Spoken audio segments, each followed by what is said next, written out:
Hello दोस्तों, जय हिंद। आप लोग अच्छे होंगे। तो चलिए हम लोग शुरू करते हैं घटना चक्र का अगला क्लास जो है पॉलिटी का। तो आज हम लोग यहाँ से पढ़ेंगे शासन प्रणाली से पढ़ेंगे शासन प्रणाली। इसके पहले जो है करीब करीब 5 क्लास हो चुका है। आज छठा क्लास होगा। तो चलिए, और प्लेलिस्ट में है, आप लोग जाकर देख सकते हैं। तो प्लेलिस्ट में आपका जो है वो प्लेलिस्ट में है ज्योग्राफी का है, ज्योग्राफी का है।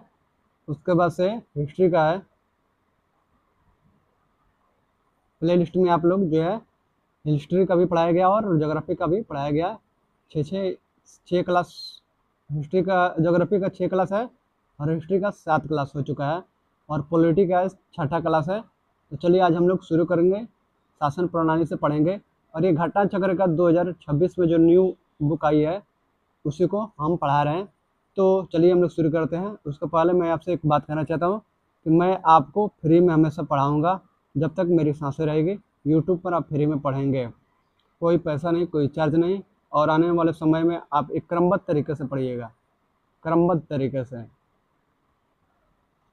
समझ गए। कभी कुछ जो पढ़ाया जाता है यूट्यूब पर पढ़ाते हैं लोग, तो वो नहीं होगा। इसलिए अभी नहीं पढ़ा रहा हूँ मैं, क्योंकि अभी मेरे पास उतने संसाधन नहीं है। इसके लिए मैं आप सभी से माफ़ी चाहता हूँ।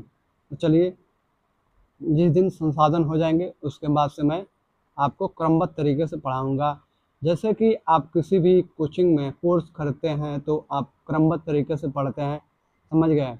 तो उसी तरह से क्रमबद्ध तरीके से पढ़ाया जाएगा, क्योंकि कभी कुछ पढ़ने से आपका जो है सिलेक्शन कभी नहीं होगा, आपका सिलेक्शन कभी नहीं होगा। एक क्रमबद्ध तरीके से आपको पढ़ना होगा। तो चलिए, मैं आप लोगों को फ्री में हमेशा पढ़ाऊँगा और कोई पैसे नहीं, कोई चार्ज नहीं।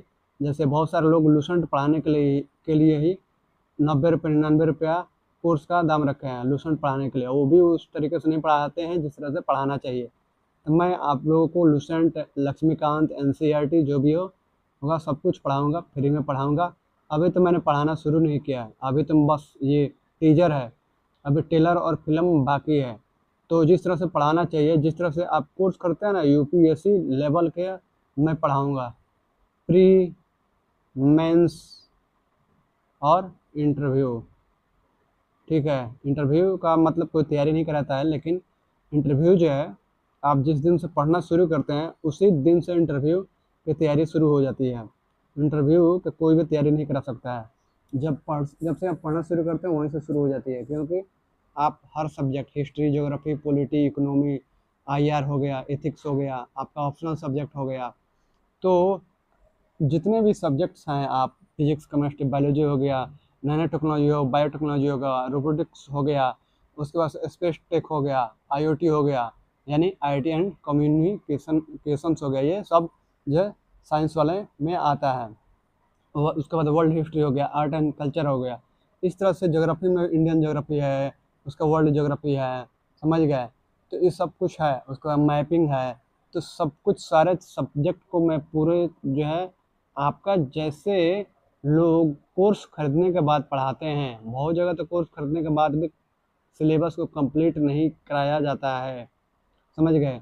उनको बस कोर्स बेचना है, आपका हो सिलेक्शन हो ना हो, आपका रिजल्ट हो ना हो, आपका नौकरी हो ना हो, उससे कोई लेना देना नहीं है। मैं आपको फ्री में यहाँ पर पढ़ाऊँगा बहुत ही ज़बरदस्त तरीके से। तो चलिए तैयार हो जाइए, हम लोग शुरू करते हैं। आज हम लोग शासन प्रणाली से आगे पढ़ेंगे, इसके पहले तक पढ़ चुके हैं। और मैं एक एक मतलब शुरू से पढ़ा रहा हूँ, ऐसा नहीं है कि बहुत सारे लोग कभी कहीं से पढ़ाते हैं घटना चक्र में, कभी कहीं से पढ़ाते हैं। बहुत सारे लोग पढ़ा रहे हैं कि कभी मतलब कुछ और से, कभी कुछ और से, कभी कुछ और से पढ़ा रहे हैं, क्रमबद्ध तरीके से नहीं पढ़ा रहे हैं। लेकिन मैं आपको जो क्रमबद्ध तरीके से पढ़ा रहा हूँ, मेरा पहला जो है, आप प्ले लिस्ट में जाइए, पहला वीडियो देखिए, तब पहले ही जो घटना चक्र का पहला पेज से शुरू होता है जहाँ से, वहीं से मैंने शुरू किया है। और एक क्रमबद्ध तरीके से मैं चल रहा हूँ, चाहे हिस्ट्री हो, चाहे पॉलिटी हो, चाहे ज्योग्राफी हो, समझ गए। तो चलिए हम लोग आगे बढ़ते हैं बिना देरी किए हुए। चलिए शुरू करते हैं, शासन प्रणाली के बारे में पढ़ते हैं। शासन प्रणाली, नोट्स देखते हैं। निरंकुश राजतंत्र, निरंकुश राजतंत्र, इसमें थोड़ा सा जूम कर लेते हैं, बड़ा कर लेते हैं। निरंकुश राजतंत्र, यह शासन का प्राचीनतम रूप है जिसमें शासन की शक्ति एक व्यक्ति में समाहित होती है। जो राज मुकुट धारण करता है वह प्रायः आनुवंशिक उत्तराधिकार के आधार पर पद ग्रहण करता है। ये क्या है? तो निरंकुश राजतंत्र है। निरंकुश राजतंत्र क्या है? तो देख लिए, यह शासन का प्राचीनतम रूप है, यानी ये जो है शासन का प्राचीनतम रूप है। प्राचीन काल में ऐसा होता था जिसमें शासन की शक्ति एक व्यक्ति में समाहित होती है। जिसमें शासन की शक्ति जो है किसमें समाहित होती थी? तो एक व्यक्ति में समाहित होती है जो राज मुकुट धारण करता है। जो राज मुकुट धारण करता है वह प्रायः आनुवंशिक उत्तराधिकार के आधार पर पद को क्या करता है? तो ग्रहण करता है। समझ गए? अब चलिए हम लोग देखेंगे अगला संवैधानिक राजतंत्र के बारे में। इसमें राजा, सम्राट या सम्राट शासन का औपचारिक प्रमुख होता है। इसमें राजा और सम्राट जो है शासन का औपचारिक प्रमुख होता है और वास्तविक राजनीतिक सत्ता निर्वाचित सरकार प्रतिनिधियों के माध्यम से संचालित होती है। वास्तविक राजनीतिक सत्ता जो है निर्वाचित सरकार या प्रतिनिधियों के माध्यम से संचालित होती है। कुछ राजतंत्र निर्वाचनीय भी हो सकते हैं। कुछ राजतंत्र जो है निर्वाचनीय भी हो सकते हैं। कुलीन तंत्र के बारे में देखिए, इसे अरिस्टोक्रेसी भी कहा जाता है। कुलीन तंत्र को जो है इसे अरिस्टोक्रेसी भी कहा जाता है। यह शासन का वह रूप है जिसमें राजनीतिक सत्ता थोड़े से लोगों में निहित होती है। जिसमें जो राजनीतिक सत्ता थोड़े से लोगों में निहित होती है तथा वही इसका प्रयोग करते हैं। अब अगला देखते हैं हम लोग, तानाशाही। इसे अधिनायक तंत्र यानी डिक्टेटरशिप भी कहा जाता है। तानाशाही को जो है इसे अधिनायक तंत्र यानी डिक्टेटरशिप भी कहा जाता है। यह एक ऐसे शासन का रूप है जिसमें एक ही व्यक्ति या समूह का क्या होता है कि निरंकुश शासन होता है, जो छल बल प्रयोग के माध्यम से अपने पद पर आसीन होता है। तथा किसी के प्रति उत्तरदायी नहीं होता है। अब हम लोग देखेंगे अगला प्रजातंत्र के बारे में। वर्तमान समय में शासन का सबसे अधिक लोकप्रिय रूप प्रजातंत्र यानी डेमोक्रेसी है। यानी कि रूप जो है प्रजातंत्र डेमोक्रेसी है। ध्यातव्य है कि प्रजातंत्र वहाँ विद्यमान होता है। प्रजातंत्र जो है वहाँ विद्यमान होता है जहाँ जनता में सत्ता निहित होती है अर्थात जनता को संप्रभुता प्राप्त होती है। अगला देखिए, प्रजातांत्रिक या लोकतांत्रिक शासन प्रणाली के कई रूप हैं। प्रजातांत्रिक या लोकतांत्रिक शासन प्रणाली के कई रूप हैं जिनमें प्रमुख है संघात्मक शासन तथा एकात्मक शासन। लोकतांत्रिक शासन प्रणाली व्यवहारतः कार्यपालिका विधायिका संबंध के आधार पर संसदीय शासन व्यवस्था या अध्यक्षीय शासन व्यवस्था के रूप में हो सकती है। राज्य के महत्वपूर्ण तत्व है संप्रभुता, जनसंख्या, भूभाग तथा सरकार या सत्ता। किसी भी राज्य का अनिवार्य तत्व संप्रभुता होती है। इसके बिना कोई भी राज्य की श्रेणी में नहीं आता है। वर्ष 1947 में स्वतंत्र होने से पहले एक राज्य के रूप में हमारा देश भारत संप्रभु नहीं था। वर्ष 1947 में स्वतंत्र होने से पहले एक राज्य के रूप में हमारा देश भारत जो है संप्रभु नहीं था, क्योंकि उस समय भारत की जनता का शासन नहीं था, बल्कि ब्रिटिश क्राउन का शासन था। कब से? 1858 से। 1857 में क्रांति होती है। उसके बाद 1858 में क्या होता है कि ब्रिटिश क्राउन के हाथों में सत्ता चली जाती है। भारतीय संविधान के अनुसार जो है देश में संसदीय शासन प्रणाली को अपनाया गया। भारतीय संविधान के अनुसार क्या होता है कि देश में संसदीय शासन प्रणाली को अपनाया गया। है, जिसमें जो है जनता द्वारा चुने हुए प्रतिनिधि ही शासन व्यवस्था को संचालित करते हैं। ये जिसमें जो जनता द्वारा चुने हुए प्रतिनिधि ही शासन व्यवस्था का संचालन करते हैं। संसदीय शासन प्रणाली को मंत्रिमंडलीय शासन प्रणाली, संसदीय शासन प्रणाली को जो है मंत्रिमंडलीय शासन प्रणाली भी कहा जाता है। चलिए आगे देखते हैं। इस प्रणाली में संसद विधि निर्माण की सर्वोच्च संस्था होती है। इस प्रणाली में क्या होता है कि संसद विधि निर्माण की सर्वोच्च संस्था होती है एवं कार्यपालिका अपने समस्त कृत्यों के लिए संसद के प्रति जवाबदेह होती है।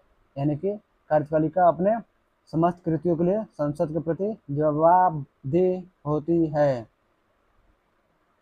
संसदीय शासन के बारे में देखते हैं। संसदीय शासन प्रणाली में कार्यपालिका का अस्तित्व विधायिका में उसके विश्वास प्राप्ति बहुमत तक रहता है। भारत की राजनीतिक व्यवस्था में संपूर्ण सत्ता को केंद्र एवं राज्यों में संवैधानिक रूप से बांटा गया है। यहाँ सर्वोच्च सत्ता जनता में निहित है और भारतीय प्रशासनिक राजनीतिक व्यवस्था विशुद्ध रूप में एक लोकतांत्रिक गणतंत्र है। अध्यक्षात्मक शासन प्रणाली, जिसे हम राष्ट्रपतीय शासन प्रणाली के नाम से भी जानते हैं, में समस्त कार्यपालिका शक्ति वास्तविक रूप से राष्ट्रपति में क्या होती है कि निहित होती है। चलिए आगे देखते हैं। अध्यक्षात्मक शासन प्रणाली का सर्वोत्तम उदाहरण अमेरिका की राजनीतिक प्रशासनिक व्यवस्था है।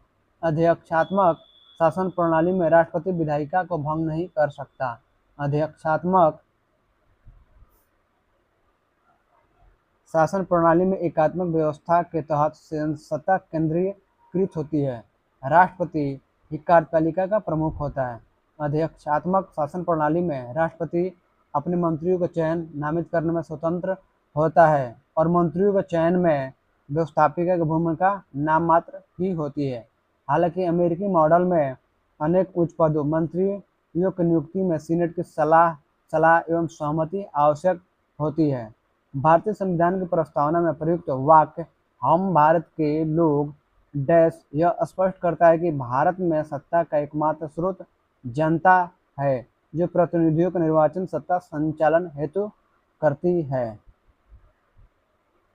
अतः भारतीय लोकतंत्र में जन प्रतिनिधियों को जनता के सेवक का दर्जा प्राप्त है।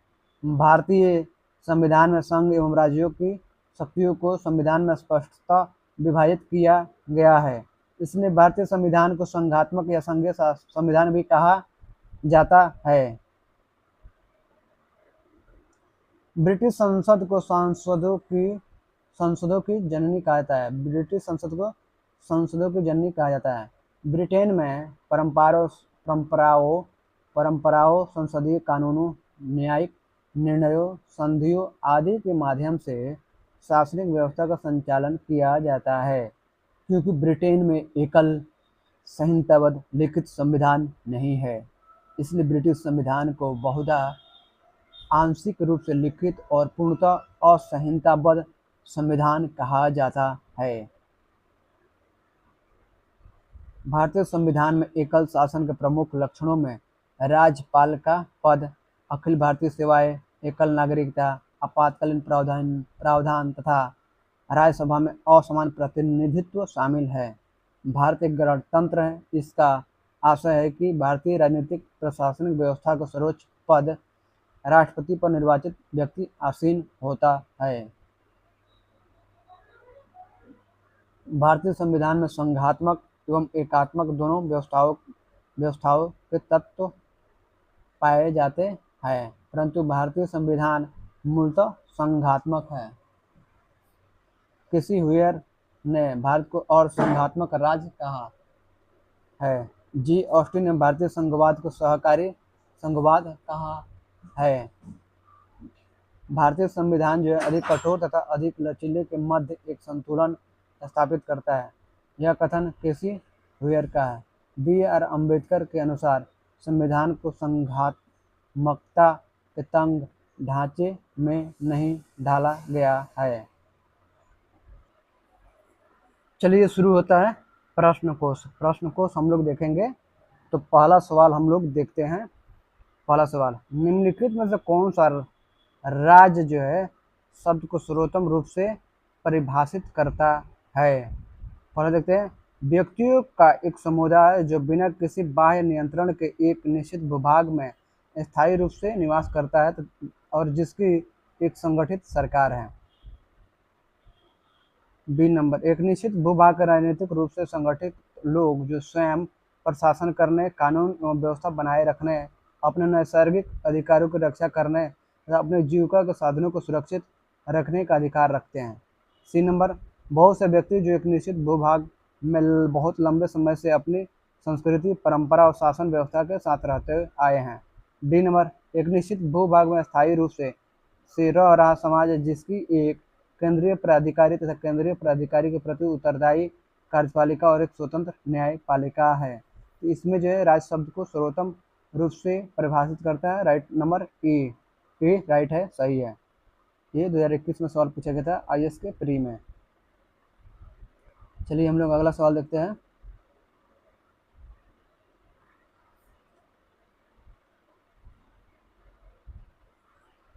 राज्य स्टेट शब्द एक राजनीतिक संस्था या संगठन को संदर्भित करता है जिसका तात्पर्य एक निश्चित भूभाग में स्थायी रूप से निर्वासित संप्रभु सॉवरेन व्यक्तियों के समुदाय से है जिसकी एक संगठित सरकार हो तथा वह अपने आंतरिक एवं वैदेशिक मामलों के संदर्भ में बाह्य नियंत्रण से मुक्त हो। वस्तुतः राज्य के मूलभूत प्रमुख तत्व है व्यक्ति या जनसंख्या अर्थात जनता, दूसरा सरकार या सत्ता, तीसरा निर्धारित सीमांकन वाला भूभाग एवं चार संप्रभुता अर्थात तो वह अपने घरेलू एवं बाह्य निर्णयन के संदर्भ में स्वतंत्र हो। किसी भी राज्य का अनिवार्यता तो संप्रभुता होती है और उसके बिना कोई भी राज्य की श्रेणी में नहीं आता है।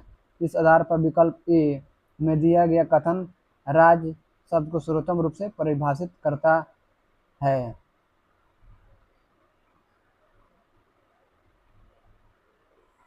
दूसरा नंबर सवाल देखिए, निम्नलिखित में से कौन सा राज्य का सबसे महत्वपूर्ण तत्व है।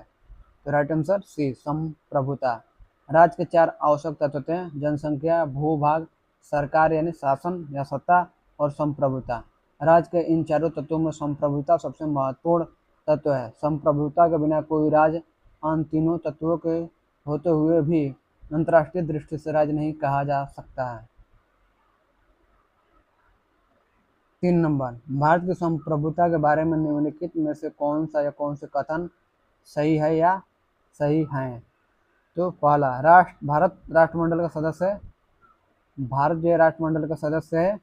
दूसरा, राष्ट्रमंडल की सदस्यता के कारण भारत की संप्रभुता कम हो जाती है। नीचे दिए हुए कूट का प्रयोग कर सही उत्तर का चयन कीजिए। राइट आंसर ए नंबर सही है, भारत राष्ट्रमंडल का सदस्य है। और दूसरा जो संप्रभुता कम हो जाती है तो नहीं, ऐसा कुछ नहीं है, केवल ये सही है। चलिए आगे बढ़ते हैं। भारत राष्ट्रमंडल का सदस्य है लेकिन इसके कारण भारत की संप्रभुता कम नहीं होती है। राष्ट्रमंडल वास्तव में कोई वैधानिक संगठन नहीं है बल्कि इसके सदस्यों के पारस्परिक सहयोग एवं सद्भावना पर आधारित संगठन है। राष्ट्रमंडल के सभी सदस्य राष्ट्र स्वतंत्र और समान है तथा ब्रिटिश सम्राट के प्रति निष्ठा जैसी कोई शर्त या आवश्यकता नहीं है। 4 नंबर सवाल देखिए, भारतीय राजनीतिक व्यवस्था में इनमें से कौन सर्वोच्च है। राइट आंसर बी संविधान है। भारतीय राजनीतिक व्यवस्था में संविधान सर्वोच्च है। यही राज्य व्यवस्था के स्वरूप और उद्देश्य का निर्धारण करता है एवं विभिन्न इकाइयों के सृजन का प्रावधान करता है। संविधान से ही शासन के सभी अंग अधिकार एवं शक्ति प्राप्त करते हैं। 5 नंबर सवाल देखिए, भारतीय संविधान में किस प्रकार की शासन प्रणाली की व्यवस्था की गई है। तो सी संसदात्मक। कार्यपालिका विधायिका संबंध के आधार पर लोकतांत्रिक शासन प्रणाली की सामान्यतः दो पद्धतियां होती है, संसदात्मक और अध्यक्षात्मक। भारत में ग्रेट ब्रिटेन का अनुसरण करते हुए संसदात्मक शासन व्यवस्था को अपनाया गया है। संसदात्मक शासन व्यवस्था में व्यवस्थापिका के सदस्य एक कार्यपालिका का गठन करते हैं तथा कार्यपालिका व्यवस्थापिका के प्रति उत्तरदायी होती है। संसदात्मक शासन व्यवस्था में कार्यपालिका विधायिका द्वारा नियंत्रित होती है। 6 नंबर सवाल देखिए, संसदात्मक शासन व्यवस्था में है, संसदात्मक शासन व्यवस्था में है तो डी, विधायिका का कार्यपालिका पर नियंत्रण होता है। 7 नंबर सवाल देखिए, संसदीय व्यवस्था वाली सरकार वह होती है जिसमें बी नंबर सरकार संसद के प्रति उत्तरदायी होती है और इसके द्वारा हटाई जा सकती है। ये सही है, बाकी जो है सब गलत है।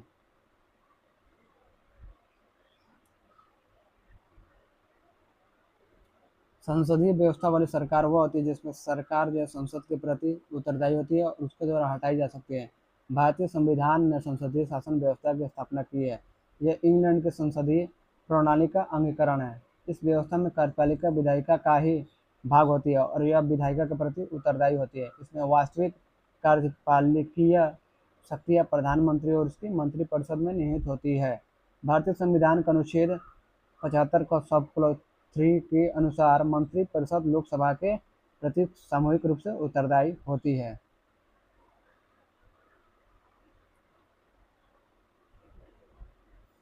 8 नंबर, सर्वप्रथम संशोधात्मक सरकार किस देश में आरंभ की गई? Right answer A, great Britain UK में।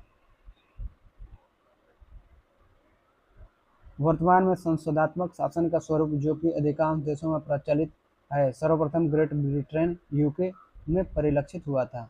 पुष्पेश पंत ने भी अपनी पुस्तक विश्व का इतिहास में स्पष्ट लिखा है कि ब्रिटेन में संसदीय प्रणाली का आविर्भाव संसार के किसी भी देश से पहले हो गया था। 9 नंबर देखिए, भारतीय संसदीय प्रणाली ब्रिटिश संसदीय प्रणाली से इस बात में भिन्न है कि भारत में क्या है तो डी, न्यायिक पुनर्विलोकन जुडिशियल रिव्यू की प्रणाली है। यानी कि भारतीय संसदीय प्रणाली जो है ब्रिटिश संसदीय प्रणाली से इस बात से भिन्न है, यानी भिन्न है मतलब अलग है, तो न्यायिक पुनर्विलोकन यानी जुडिशियल रिव्यू की प्रणाली है भारत में। भारतीय संसदीय प्रणाली में न्यायिक पुनर्विलोकन की प्रणाली है जबकि ब्रिटेन में यह प्रणाली नहीं लागू है। इस अर्थ में भारतीय संसदीय प्रणाली ब्रिटेन से भिन्न है। इसके अतिरिक्त वास्तविक एवं नाम मात्र दोनों प्रकार की कार्यपालिका सामूहिक उत्तरदायित्व तथा द्विसदनीय विधायिका भारत एवं ब्रिटेन दोनों की संसदीय प्रणालियों में लागू है। 10 नंबर सवाल देखिए, हमने ब्रिटिश मॉडल पर आधारित संसदीय लोकतंत्र को अपनाया है किंतु हमारा मॉडल उस मॉडल से किस प्रकार भिन्न है? तो किस प्रकार भिन्न है, इसको छोटा करना पड़ेगा। किस प्रकार भिन्न है ये सवाल, तो आपका जो है इसमें नीचे दिए गए कूट का प्रयोग कर सही उत्तर चुनना है। तो पहला देखिए, जहाँ तक विधि निर्माण का संबंध है ब्रिटिश संसद सर्वोपरि अथवा संप्रभु है किंतु भारत में संसद के विधि निर्माण की शक्ति परिसीमित है। सही है। दूसरा देखिए, भारत में संसद के किसी अधिनियम के संशोधन की संवैधानिकता से संबंधित मामले उच्चतम न्यायालय द्वारा संविधान पीठ को भेजे जाते हैं, ये भी सही है। तो इसलिए सही उत्तर बोल रहा है, तो 1 और 2 दोनों सही है।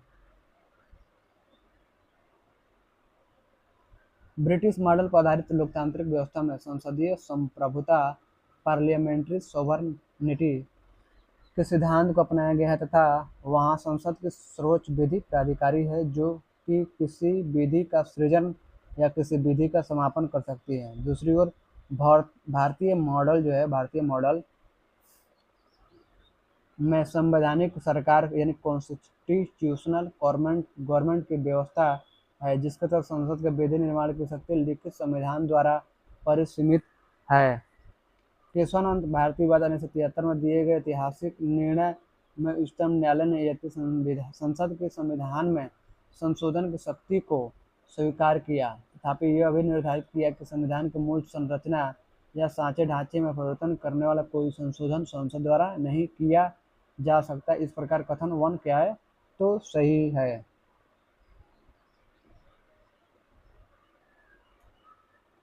कथन टू भी सही है, क्योंकि भारत में संसद को किसी अधिनियम के संशोधन की संवैधानिकता से संबंधित मामले उच्चतम न्यायालय द्वारा संविधान के अनुच्छेद 145 के सब क्लॉज 3 के तहत गठित की जाने वाली संविधान पीठ को भेजे जाते हैं।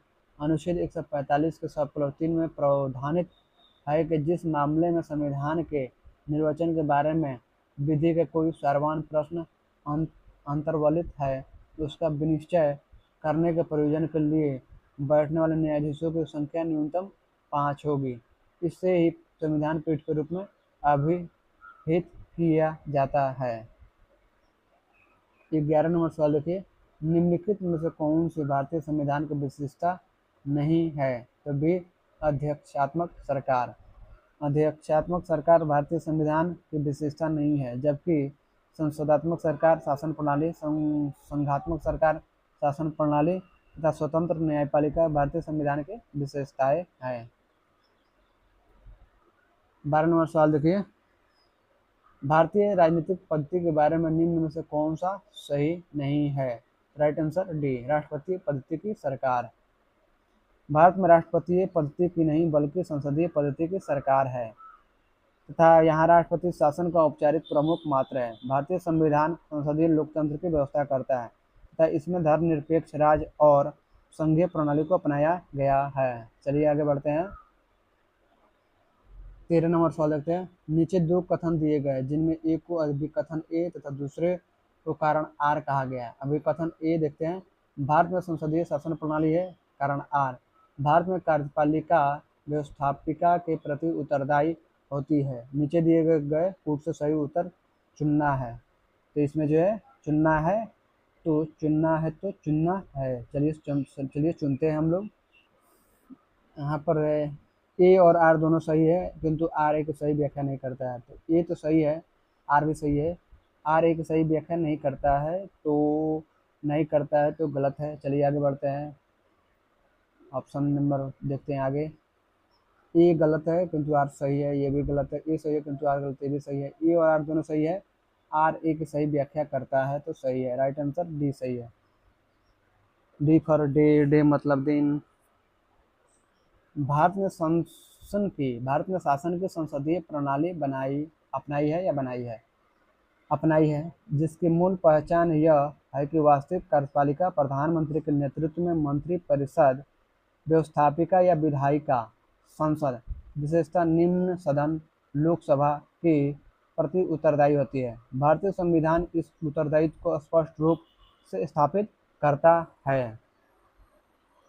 अनुच्छेद 75 का सब क्लॉज 3 देखते हैं। संघ के लिए मंत्रिपरिषद लोकसभा के प्रति सामूहिक रूप से क्या होती है? तो उत्तरदायी होगी। अनुच्छेद 164 का सब क्लॉज 2 राज्यों के लिए मंत्रिपरिषद विधानसभा के प्रति सामूहिक रूप से क्या होगी? तो उत्तरदायी होगी। चलिए आगे देखते हैं। यही सिद्धांत संसदीय शासन का केंद्रीय लक्षण है। यही सिद्धांत जो है संसदीय शासन का केंद्रीय लक्षण है। कार्यपालिका का निम्न सदन के प्रति सामूहिक उत्तरदायित्व। अतः अभिकथन ए सही है और कारण आर भी सही है।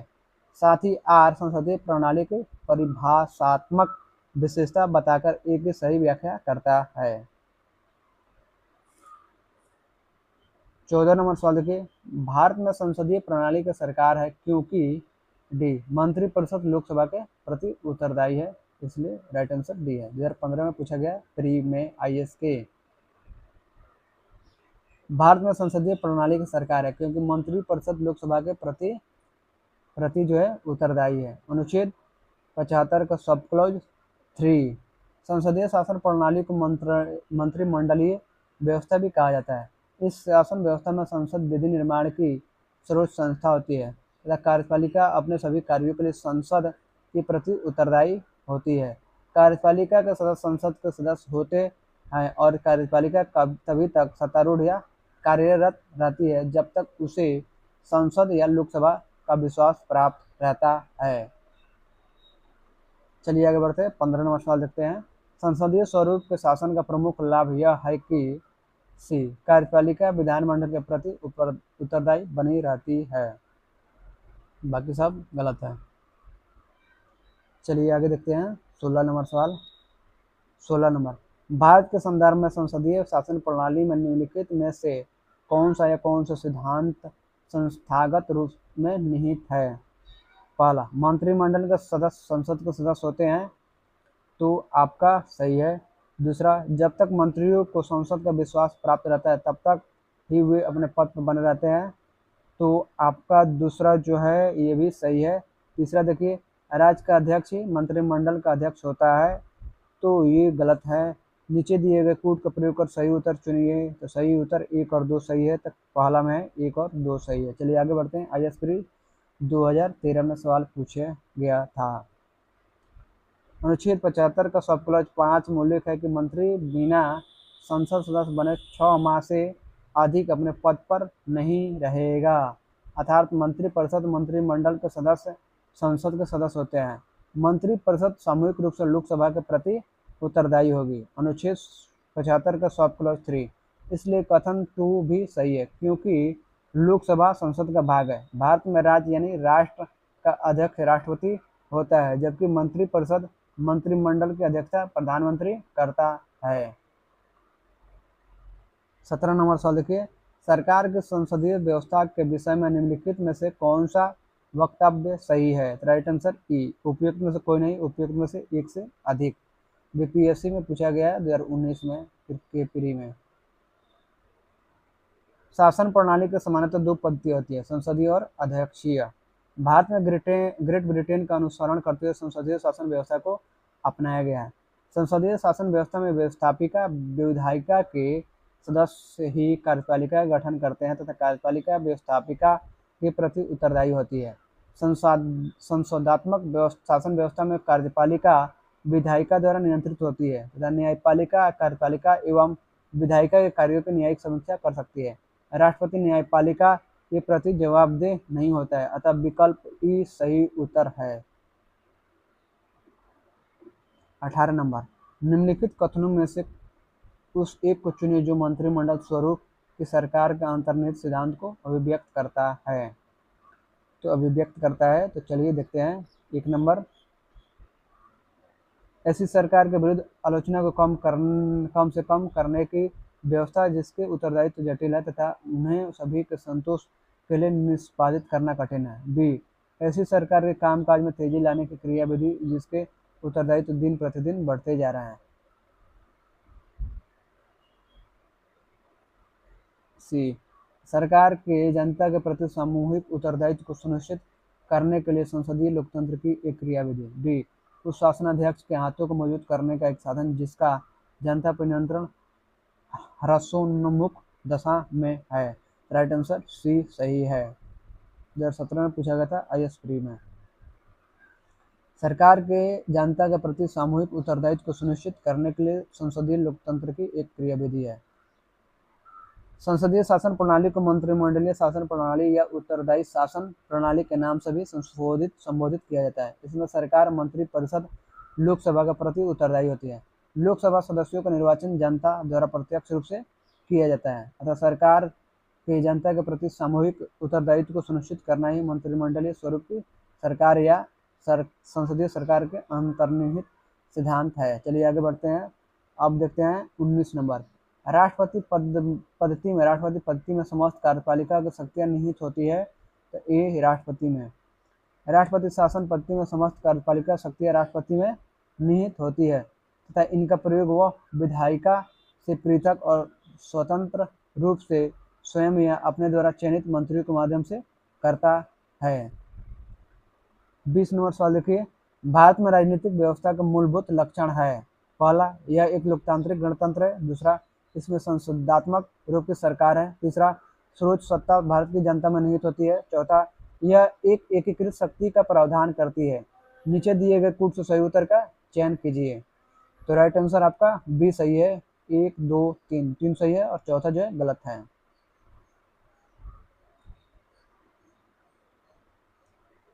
लोकतांत्रिक गणतंत्र संसदात्मक सरकार एवं सर्वोच्च सत्ता का जनता में निहित होना भारत की राजनीतिक व्यवस्था का मूलभूत लक्षण है। तथापि यह एक एकीकृत शक्ति यूनिफाइड अथॉरिटी का प्रावधान नहीं करती है, बल्कि सत्ता को केंद्र एवं राज्यों में विभाजित किया गया है। चलिए अगला देखते हैं।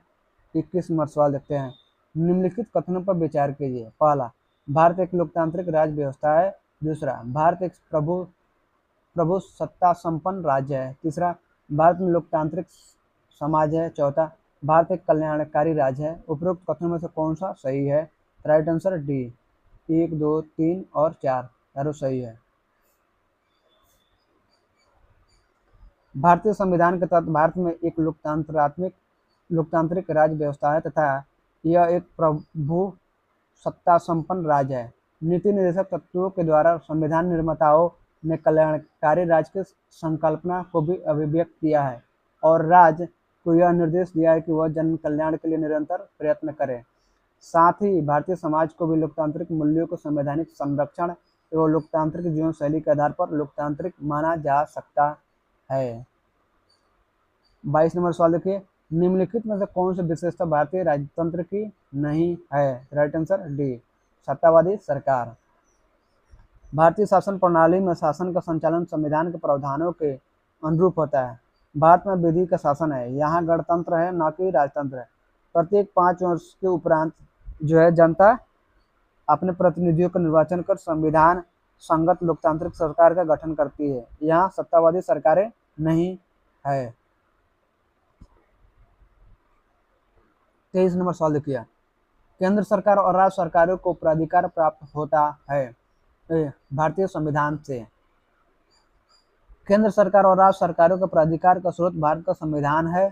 संघीय शासन प्रणाली के अनुरूप केंद्र और राज्यों के मध्य विधायी, प्रशासनिक और आर्थिक शक्तियों का विभाजन भारतीय संविधान में किया गया है।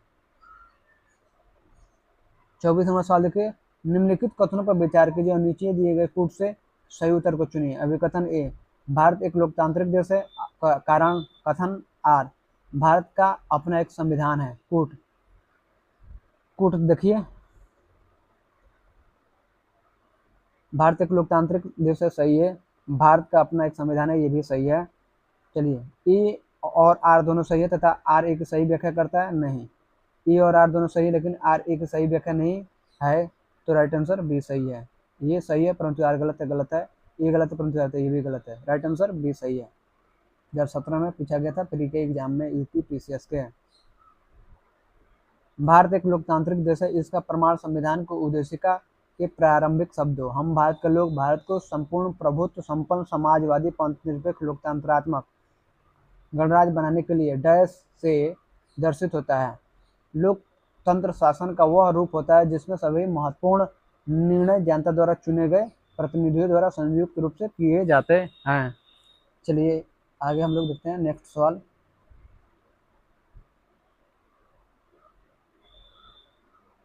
भारत में भी शासन के लोकतांत्रिक रूप को अपनाया गया है। भारत का अपना लिखित संविधान है जो विश्व के संप्रभु देशों के संविधान में सबसे बड़ा और शब्द संख्या के आधार पर सक्रिय संविधानों में अमेरिकी राज्य अलबामा के संविधान के बाद दूसरा सबसे बड़ा लिखित संविधान है। अतः अभिकथन ए और कथन आर दोनों सही है किंतु आर ए की सही व्याख्या नहीं है। चलिए 25 नंबर सवाल देखते हैं। निम्न में से कौन सुशासन की विशेषता नहीं है? निम्न में से कौन सुशासन की विशेषता नहीं है? तो डी लाल फीताशाही, बाकी सभी है। ये नहीं है तो लाल फीताशाही।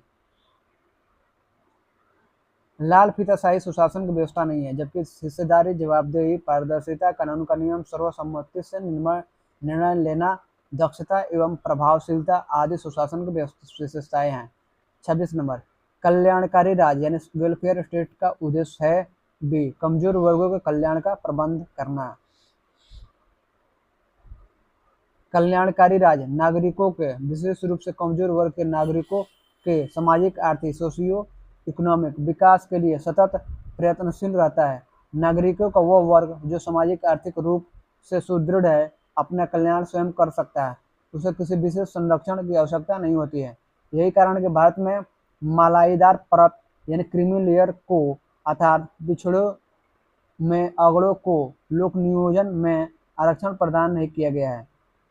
हाल ही में शुरू हुई प्रधानमंत्री किसान समृद्धि योजना भी सभी किसानों के लिए नहीं बल्कि सिर्फ छोटे किसानों के लिए है। संघ सरकार और राज्य सरकारों द्वारा चलाई जा रही अन्य विभिन्न विशेष योजनाओं के लक्षित नागरिक समूहों की पहचान से भी यह स्पष्ट हो जाता है कि कल्याणकारी राज्य की अवधारणा के केंद्र में वंचित वर्ग ही है।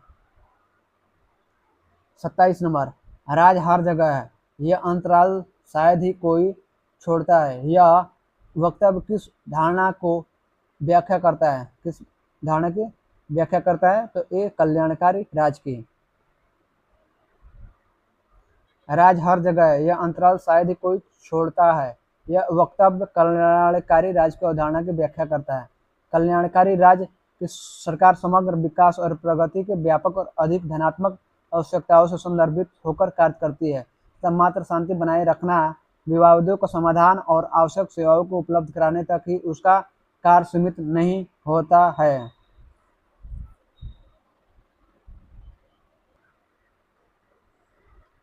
अट्ठाईसवां सवाल देखिए, निम्नलिखित में से कौन सा एक भारतीय संविधान का दर्शन नहीं है? तो डी, साम्यवादी राज।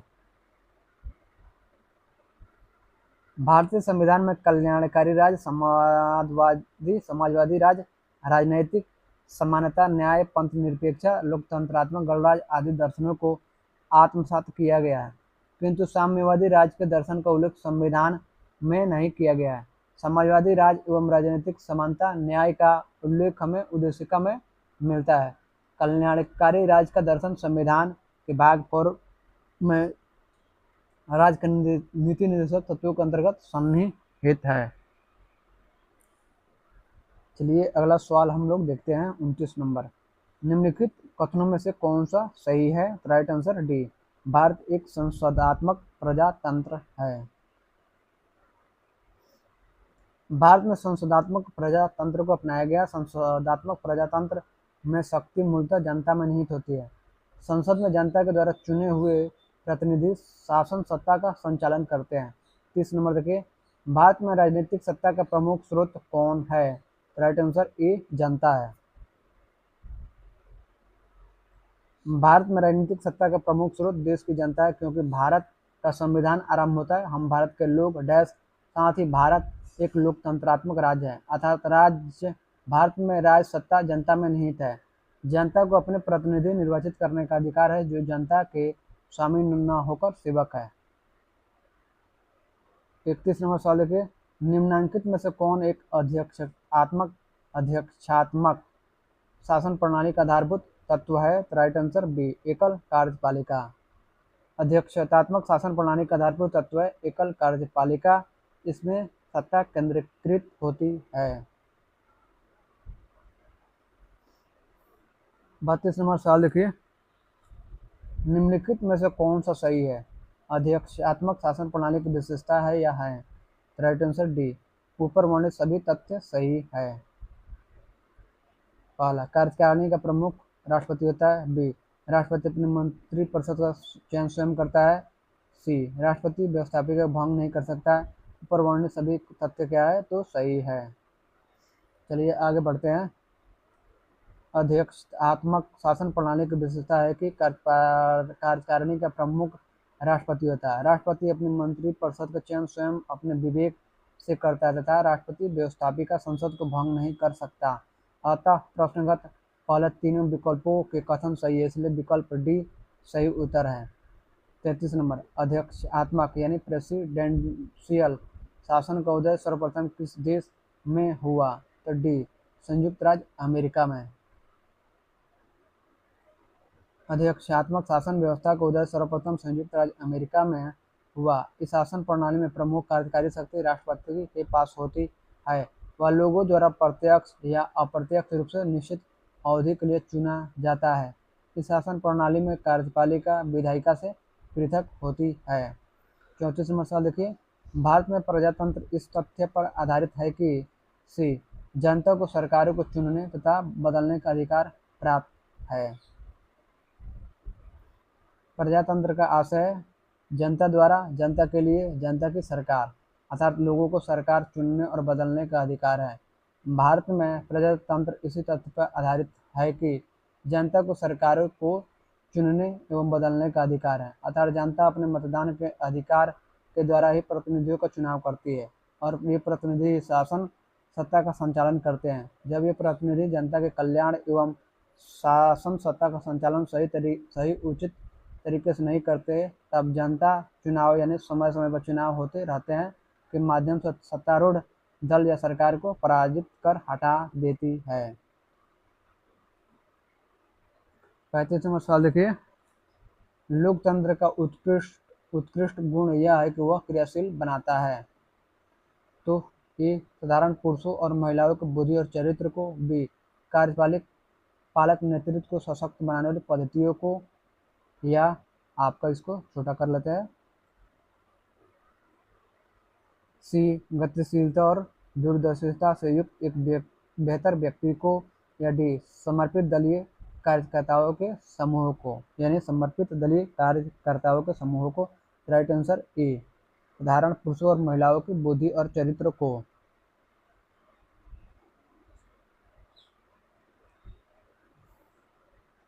लोकतंत्र का उत्कृष्ट गुण यह है कि वह साधारण पुरुषों और महिलाओं के बुद्धि और चरित्र को क्रियाशील बनाता है। लोकतंत्र में सामान्य नागरिकों के समुदाय में पर्याप्त भागीदारी की अपेक्षा होती है। एक अच्छे नागरिक की सक्रिय भागीदारी स्वस्थ समाज के निर्माण के लिए महत्वपूर्ण है। चूंकि लोकतंत्र को अच्छे नागरिक की जरूरत होती है, इसलिए वो अच्छे व्यक्ति का विकास करता है। लोकतांत्रिक नागरिकता का एक बौद्धिक कार्य है, जिसमें आम लोगों को राजनीतिक मुद्दों और उम्मीदवारों के बारे में निरंतर निर्णय लेने की जरूरत होती है। इन निर्णयों के लिए नागरिक एक दूसरे से बात करते हैं, एक दूसरे से सीखते हैं और अपनी बुद्धि विकसित करते हैं। 36 नंबर, भारत एक गणतंत्र, इसका अर्थ है सी, भारत में वंशानुगत शासन नहीं है। गणतंत्र का आशय कि राष्ट्र का प्रधान निर्वाचित प्रत्यक्ष अथवा अप्रत्यक्ष होता है, वह वंशानुगत नहीं हो सकता है। भारत में राष्ट्र का प्रधान आधार राष्ट्रपति निर्वाचित होता है। इस प्रकार भारत एक गणतंत्र है। 37 नंबर, भारत एक गणतंत्र है जिसमें अंतर्निहित है ए, राज्य का अध्यक्ष निर्वाचित होता है। 38 नंबर, निम्नलिखित में से किनसे भी निर्धारित होता है कि भारत का संविधान परिसंघीय है। तो डी, केंद्र और राज्यों के बीच शक्तियों का वितरण। कोई राज्य संघात्मक है अथवा एकात्मक, यह संविधान द्वारा संघ और राज्यों के मध्य शक्तियों के विभाजन के आधार पर जाना जाता है। यदि संघ एवं राज्यों के मध्य शक्तियों का विभाजन है तो उस राज्य को संघीय राज्य कहा जाता है। भारत का संविधान परिसंघीय संघात्मक है, क्योंकि केंद्र और राज्यों के बीच शक्तियों का वितरण किया गया है।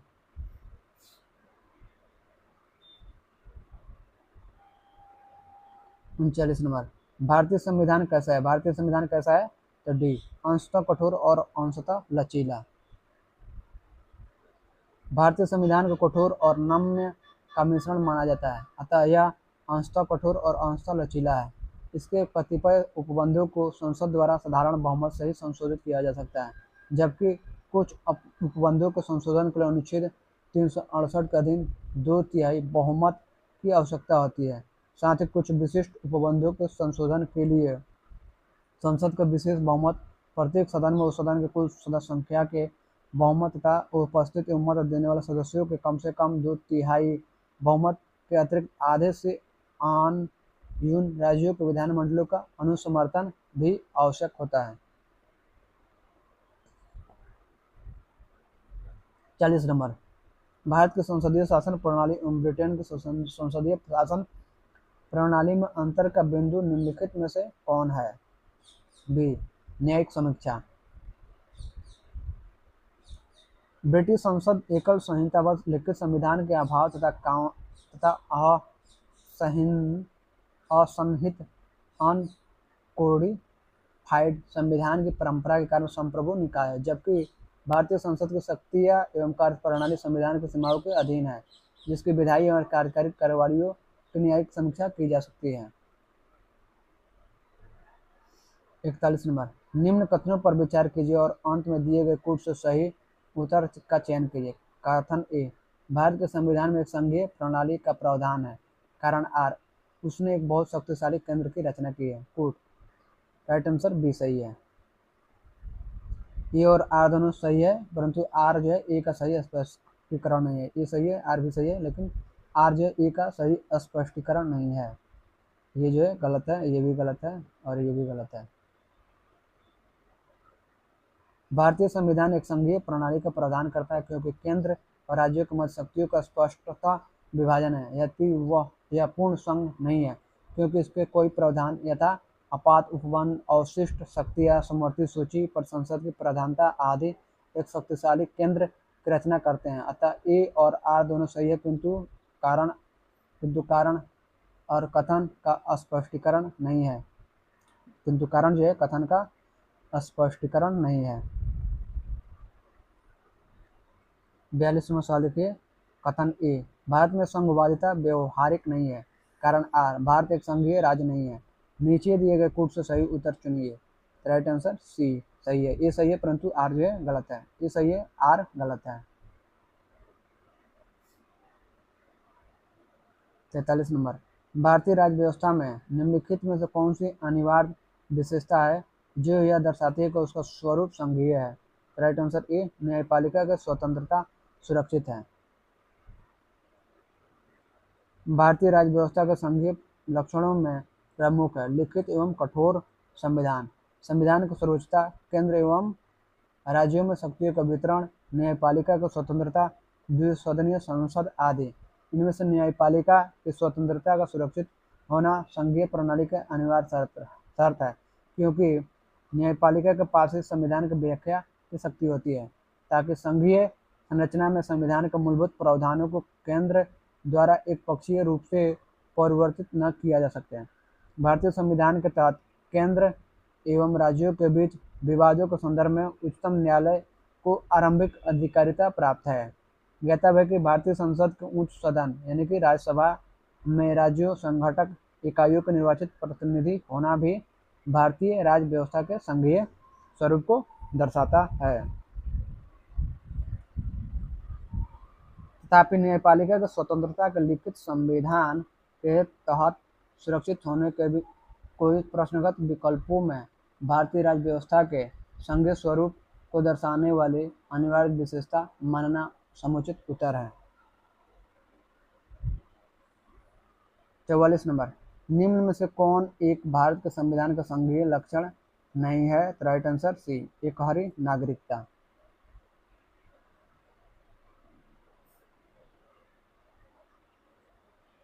एक हरी नागरिकता भारत के संविधान का संघीय लक्षण नहीं है। भारतीय संविधान में एकात्मक और संघात्मक दोनों ही विशेषताएं मौजूद है। भारतीय संविधान के संघात्मक लक्षणों में लिखित संविधान, कठोर संविधान, केंद्र तथा राज्यों में शक्तियों का वितरण, न्यायपालिका की सर्वोच्चता एवं स्वतंत्रता, द्विसदनीय विधानमंडल आदि है। जबकि एकात्मक लक्षणों के अंतर्गत एकल नागरिकता, राज्यपालों के राष्ट्रपति द्वारा नियुक्ति, आपातकाल की घोषणा, समझौतों को लागू करने में संसद की शक्ति आदि का उल्लेख किया जा सकता है। 45 नंबर सवाल देखिए, भारतीय संघीय व्यवस्था में कौन से एकात्मक तत्व पाए जाते हैं।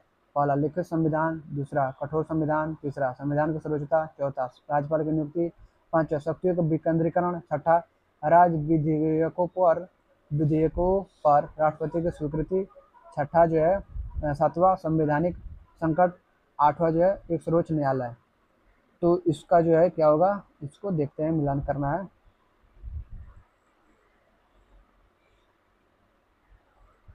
इसमें बोल रहा है कि आपका भारतीय संघीय व्यवस्था में कौन से एकात्मक तत्व पाए जाते हैं। तो एकात्मक तत्व पाए जाते हैं डी 4 नंबर राज्यपाल की नियुक्ति, उसके बाद 6 नंबर आपका राज्य विधेयकों पर राष्ट्रपति की स्वीकृति और 7 नंबर आपका हो जाएगा संवैधानिक संकट। यही, चलिए आगे बढ़ते हैं। विकल्प डी सही उत्तर है। दिए गए सभी तत्वों में से क्रम संख्या 4, 6, 7 पर उल्लिखित तत्व ही भारतीय संघीय व्यवस्था के एकात्मक तत्व यूनिटरी एलिमेंट्स फीचर्स है। क्रम संख्या 1, 2, 3 पर उल्लिखित सभी तत्व जो है संघीय व्यवस्था यानी फेडरल सिस्टम के अनिवार्य तत्व हैं। समझ गए। क्रम संख्या 5 पर उल्लिखित तत्व को यदि हम शक्तियों के विभाजन के पर्यायवाची के रूप में ले तो वह तत्व संघात्मक व्यवस्था का कारक तत्व अर्थात सर्वाधिक आधारभूत तत्व है। संघात्मक व्यवस्था के अन्य सभी तत्व जो है इसी तत्व से निकले हैं। हमारी राज्य व्यवस्था आधारिक रूप से संघात्मक है, परंतु वह संघ सरकार यूनियन गवर्नमेंट की तरफ झुकी हुई है। राज्यपालों की नियुक्ति एवं अन्य कतिपय उपबंध। राज्यों में संवैधानिक तंत्र की विफलता संबंधी उपबंध अनुच्छेद जो है 356 से एवं 357 समवर्ती सूची और उसमें प्रगणित विषयों पर संघ की अध्यारोही विधायी शक्ति अनुच्छेद 254 राज्यों का नाम और भूगोल यानी राज्य क्षेत्र बदलने की संसद की शक्ति अनुच्छेद 3 और 4 राज्यों की कमजोर वित्तीय शक्तियाँ संविधान संशोधन में राज्यों की अपेक्षाकृत निर्बल भूमिका अनुच्छेद 368 अखिल भारतीय सेवा संबंधी संवैधानिक व अन्य विधिक उपबंध राज्यसभा में राज्यों को असमान प्रतिनिधित्व और संबंधित राज्य का हित सुनिश्चित करने में राज्यसभा की कमजोर भूमिका जिसे संवैधानिक लक्षण हमारी राज्य व्यवस्था को एकात्मक तत्व है जिनके कारण हमारा संविधान पूर्ववर्ती संघीय संविधानों से सुभिन्न हो जाता है। 46 नंबर, इनमें से कौन सा भारतीय संघीय व्यवस्था के एकात्मक तत्व है? पहला संगतियों का विकेंद्रीकरण, इसको जो है फिर से वही सवाल है क्या, उसी तरह से है लेकिन थोड़ा ये अलग है। 46 नंबर, इनमें से कौन सा भारतीय संघीय व्यवस्था एकात्मक तत्व है? पहला शक्तियों के विकेंद्रीकरण, 2 राज्यपालों की नियुक्ति, 3 राज्यसभा में असमान प्रतिनिधित्व, 4 न्यायिक पुनर्विलोकन, 5 अखिल भारतीय सेवाएं, 6 नंबर है द्विसदनात्मक व्यवस्थापिका। राइट आंसर बी होगा 2, 3, 4, 2, 3, 5 यानी 2, 3 और 5 यानी ये संघीय व्यवस्था के एकात्मक तत्व हैं। राज्यपालों की नियुक्ति, राज्यसभा में असमान प्रतिनिधित्व, राज्यपालों की नियुक्ति, राज्यसभा में असमान प्रतिनिधित्व और 5 जो है अखिल भारतीय सेवाएं, इसलिए राइट आंसर बी होगा। चलिए आगे बढ़ते हैं, नेक्स्ट सवाल देखते हैं। 47 नंबर, भारत में संघीय व्यवस्था से संबंधित निम्न कथनों में से कौन सा सही है?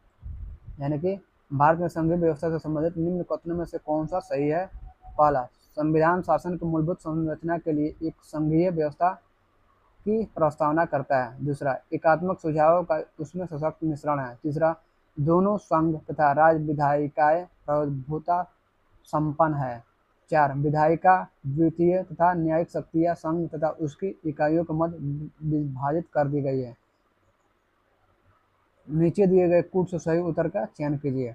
राइट आंसर बी, केवल 1 और 2 सही है, यानी 1 और 2 सही है, 3 और 4 गलत है।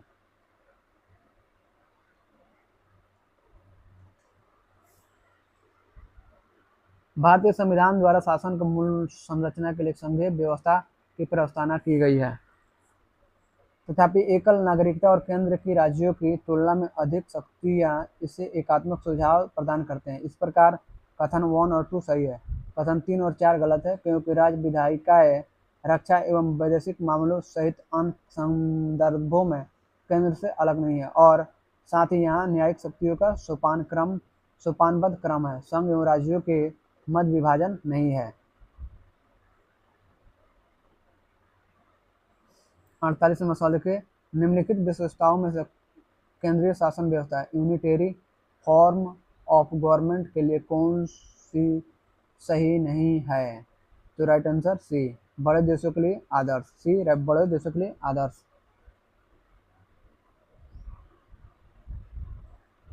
केंद्रीय शासन व्यवस्था या सरकार के एकात्मक स्वरूप की प्रमुख विशेषताओं में शामिल है सत्ता का केंद्रीकरण एवं एकीकृत शक्ति, सरकार की त्वरित निर्णय लेने की क्षमता, संविधान का लचीलापन, एकल न्यायपालिका एवं संपूर्ण राज्य क्षेत्र में कानून की एकरूपता, एकल नागरिकता, आपातकाल की व्यवस्था आदि। परंतु यह आवश्यक नहीं कि ऐसी व्यवस्था बड़े देशों के आदर्श हो। बड़े देशों में संघीय व्यवस्था भी बेहतर कर सकती है, अतः अभिष्ट उत्तर विकल्प सी सही है। 49वां सवाल देखिए, कथन ए, भारत का राष्ट्रपति परोक्षता निर्वाचित होता है।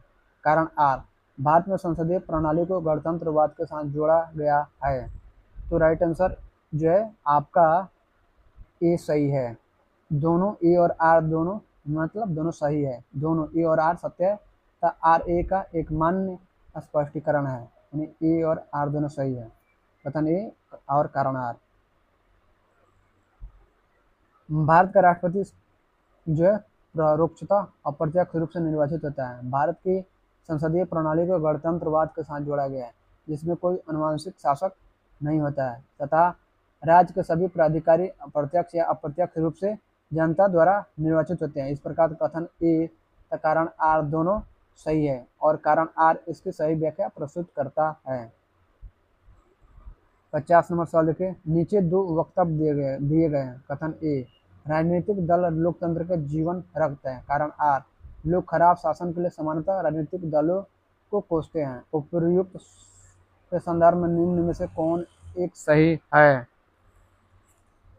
तो कौन सही है? तो ए सही है। ए और आर दोनों सही है तथा ए सही स्पष्टीकरण है ए का। ए और आर दोनों सही है और जो है आर जो है ए का सही स्पष्टीकरण है।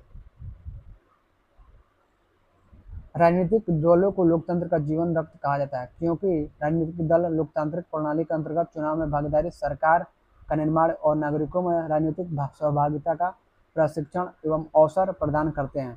यह भी सत्य है कि लोग खराब शासन के लिए सामान्यतः राजनीतिक दलों को कोसते हैं। अतः प्रश्न में दिए गए कथन और कारण दोनों सही है तथा कारण कथन का सही स्पष्टीकरण कर रहा है। नेक्स्ट 51 नंबर, भारत में दल विहीन प्रजातंत्र किसने प्रस्तावित किया? भारत में दल विहीन प्रजातंत्र किसने प्रस्तावित किया? तो आपका सी और डी, महात्मा गांधी और जयप्रकाश नारायण। महात्मा गांधी और जयप्रकाश नारायण ने भारत में दल विहीन प्रजातंत्र का समर्थन किया। यह दलीय व्यवस्था के दोषों के कारण दल विहीन लोकतंत्र एवं सहभागी लोकतंत्र के समर्थक थे।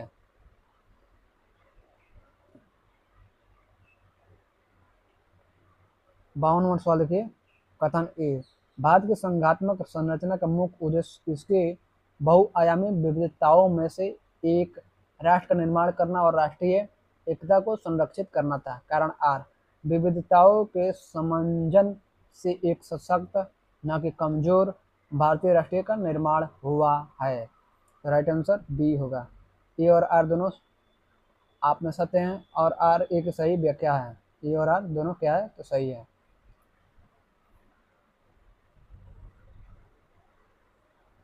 भारतीय संविधान के अनुच्छेद 1 के तहत भारत राज्यों का संघ है जिसमें वर्तमान में 28 राज्य तथा 8 संघ राज्य क्षेत्र हैं। संघात्मक संरचना में शक्तियों का बंटवारा संघ तथा राज्यों को मत किया गया है। संघ को राज्यों की तुलना में अधिक शक्तियां प्रदान की गई है। भारत की संघात्मक संरचना का मुख्य उद्देश्य इसकी बहुआयामी विविधताओं में से एक राष्ट्र का निर्माण करना और राष्ट्रीय एकता को संरक्षित करना है, जिसके कारण विविधताओं के समंजन से एक सशक्त भारतीय राष्ट्र का निर्माण हुआ है। इस प्रकार प्रश्नगत कथन और कारण दोनों क्या है? सही है तथा कारण कथन की सही व्याख्या है।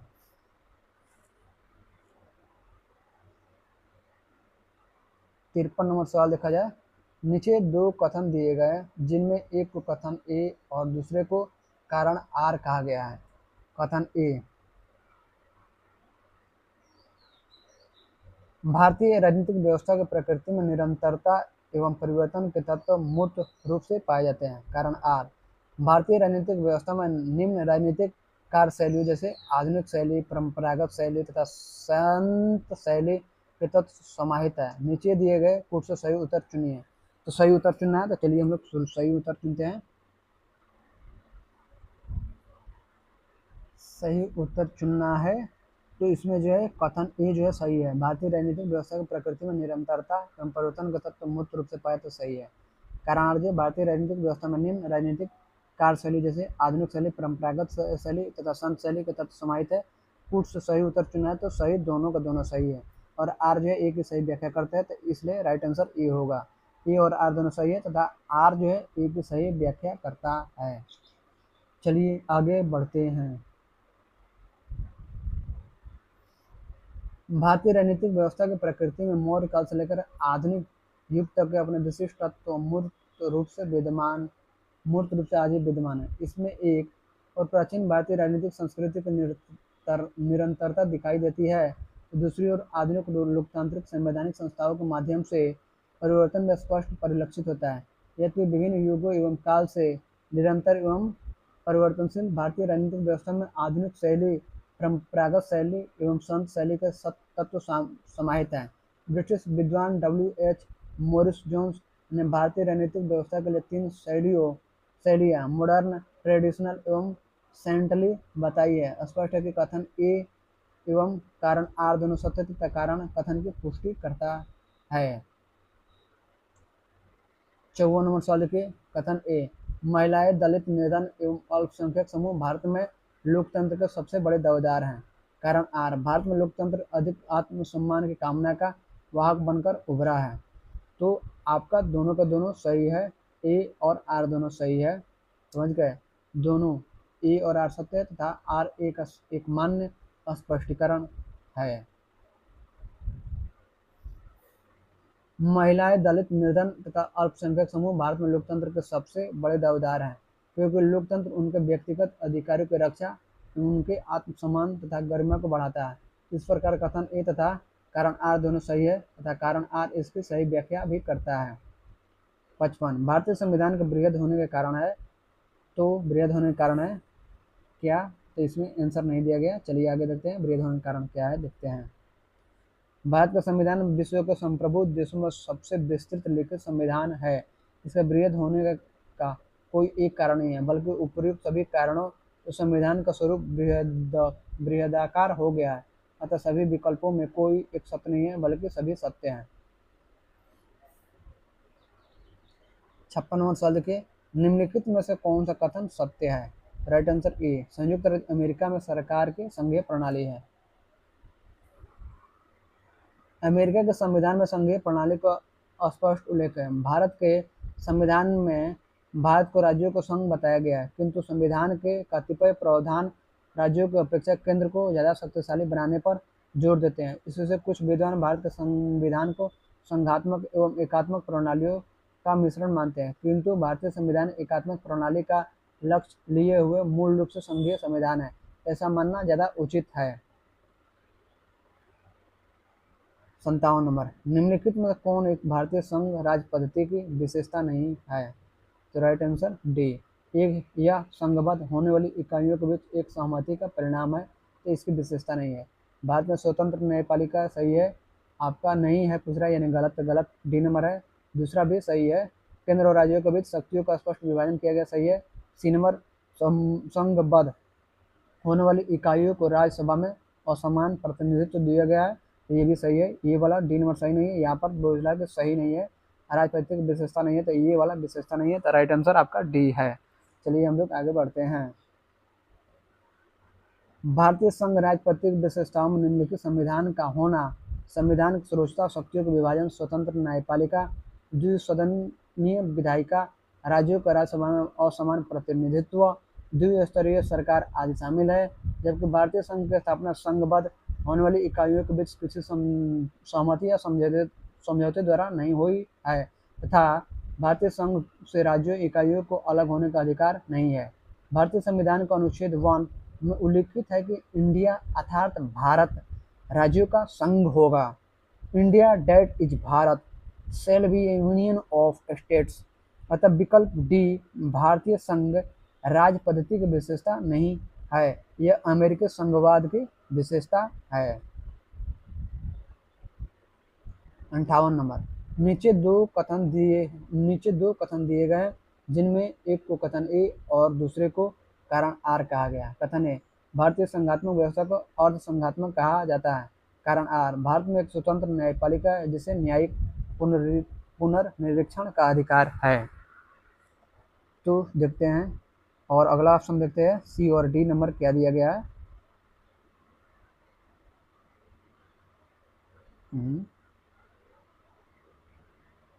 सी और डी क्या दिया गया ऑप्शन, न्यायिक अधिकार है, कारण ए और कारण आर है।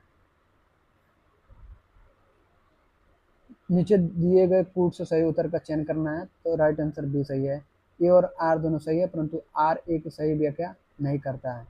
आर जो है ए की सही व्याख्या यहाँ पर नहीं कर रहा है। ये भी सही है और आर भी सही है, लेकिन भारतीय संघात्मक व्यवस्था को और संघात्मक कहा जाता है, ये सही है। भारत में एक स्वतंत्र न्यायपालिका है जिसे न्यायिक पुनर्निरीक्षण का अधिकार है, दोनों सही है। लेकिन जो है आर जो है एक ही क्या करता है, तो आपका व्याख्या नहीं करता है, ये दोनों अलग अलग हैं। भारत के संविधान का वर्णन विभिन्न प्रकार से किया गया है। इसे अर्ध संघीय कहा गया है, इसे संघीय किंतु प्रबल एकात्मक अथवा केंद्र समर्थक भी कहा गया है।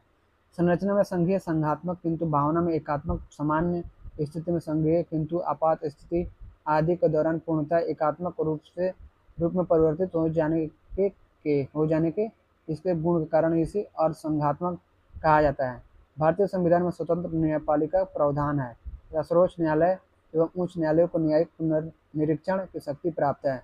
संविधान के विभिन्न अनुच्छेदों यथा अनुच्छेद 13, 32, 131, 136, 141, 143, 226, 227, 245, 246 तथा 372 आदि के उपबंध प्रत्यक्ष या अप्रत्यक्ष रूप से न्यायपालिका को न्यायिक पुनर्निरीक्षण की शक्ति प्रदान करते हैं। इस प्रकार प्रश्नगत कथन एवं कारण दोनों सही है, किंतु कारण कथन की जो है सही व्याख्या नहीं करता। 59 कारण ए, भारतीय संविधान अर्ध संघात्मक है। कारण आ, भारतीय संविधान न तो संघात्मक है और न ही एकात्मक। सही उत्तर का चयन नीचे दिए गए कूट की सहायता से कीजिए। राइट आंसर ए सही है, यानी कि ए भी सही है और ए भी सही है। ए तथा आर दोनों सही है तथा आर ए की सही व्याख्या है।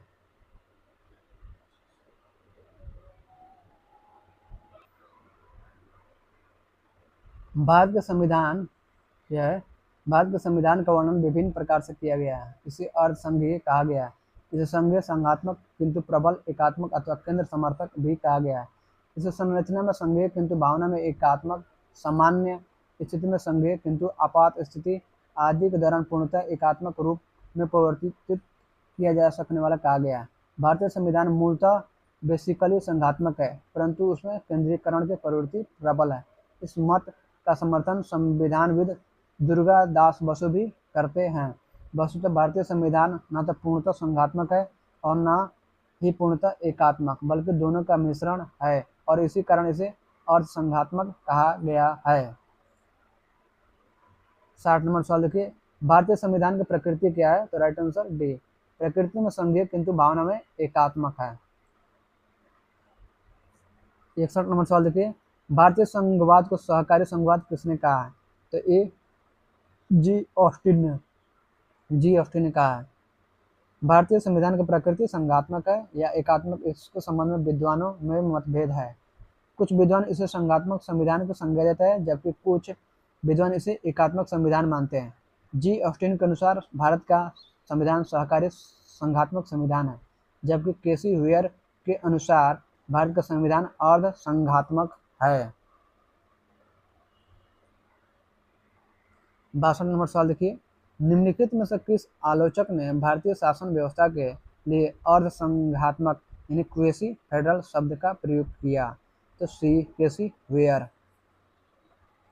संवैधानिक विद्वान प्रोफेसर केसी हुयर ने अपनी पुस्तक फेडरल गवर्नमेंट में भारतीय संविधान को एक quasi federal state, A unitary state with subsidiary federal features कहा। इसी कारण उन्हें अर्धसंघात्मक की संकल्पना के जनक के रूप में उद्धृत किया जाता है।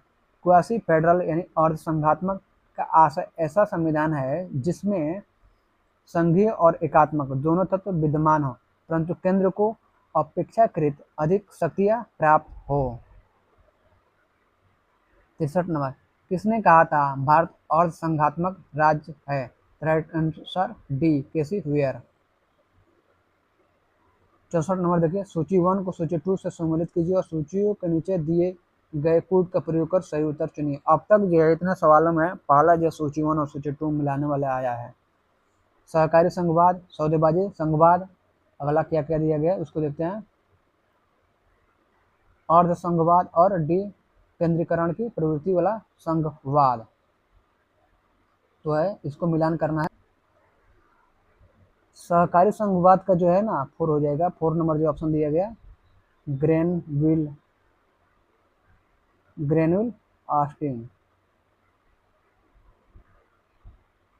ऑस्टिन हो जाएगा, ए का 4 हो जाएगा।